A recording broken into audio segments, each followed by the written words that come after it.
অং নমো ভগবতে বাসুদেবায়। শ্রীমদ্ ভগবদ গীতার পঞ্চম অধ্যায় কর্ম সন্ন্যাস যোগ।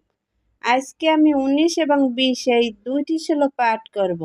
ইহৈব তৈজিত স্বর্গ যেষাং সাম্যে স্থিতং মনঃ নির্দোষং হি সমম ব্রহ্ম তস্মাদ ব্রহ্মাণিতে স্থিতঃ।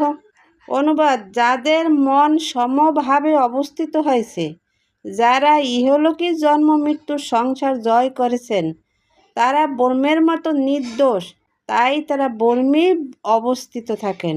এই শ্লোকে ভগবান শ্রীকৃষ্ণ বলেছেন, যাদের মন সর্বদাই কৃষ্ণ সেবায় নিযুক্ত হয়েছে, তারা জড় বন্ধন এবং জন্ম মৃত্যুর বন্ধন থেকে মুক্ত হয়েছে বলে জানতে হবে।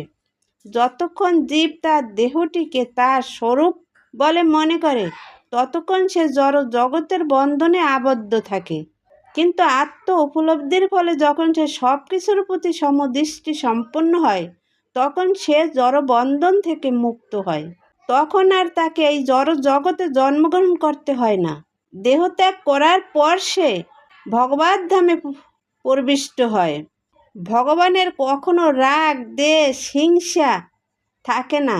এর ফলে ভগবান সম্পূর্ণ নির্দোষ। তেমনি জীবও যখন রাগ, দ্বেষ, হিংসা থেকে মুক্ত হবে, তখন সেও নির্দোষ হয় এবং ভগবত ধামে প্রবেশ করার যোগ্যতা লাভ করে। এই ধরনের লোকেরা জীবন মুক্ত, তাদের কথা পরবর্তী শ্লোকে বর্ণনা করা হয়েছে। তাই 20 নম্বর শ্লোকে কি বলেছেন?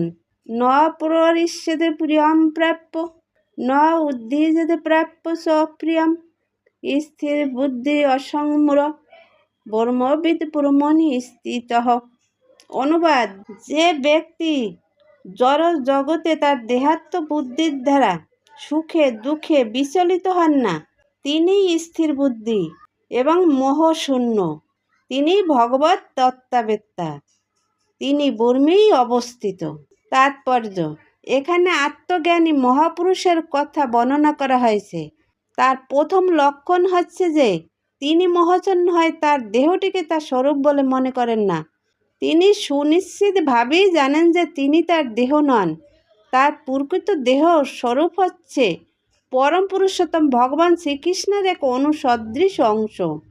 সেই কারণে দেহাত্ম বুদ্ধির দ্বারা বিভ্রান্ত হয় তিনি জড় জাগতিক লাভ অথবা ক্ষতিতে আনন্দিত বা দুঃখিত হন না। মনের এই দৃঢ়তাকে বলা হয় স্থির বুদ্ধি। তাই কখনো তিনি তার জড় দেহটিকে আত্মা বলে উপলব্ধি করেন না, অথবা দেহটিকে নিত্য বলে মনে করে আত্মার অবহেলাও করেন না। এই জ্ঞানের প্রভাবে তিনি পরম তত্ত্ব উপলব্ধির পর্যায়ে উন্নীত হতে পারেন, অর্থাৎ তিনি ব্রহ্ম, পরমাত্মা ও ভগবানকে জানতে পারেন। তিনি তার স্বরূপ সম্বন্ধে সম্পূর্ণরূপে অবগত হন। তাই তিনি ভগবানের সঙ্গে সর্বতোভাবে এক হয়ে যাবার ভ্রান্ত প্রচেষ্টা করেন না। এই হচ্ছে ব্রহ্ম উপলব্ধি অথবা আত্মা উপলব্ধি। এই স্থিরমতি ভাবনার স্তরকেই বলা হয় কৃষ্ণ ভাবনা। জয় গীতা। হরে কৃষ্ণ। রাধে রাধে।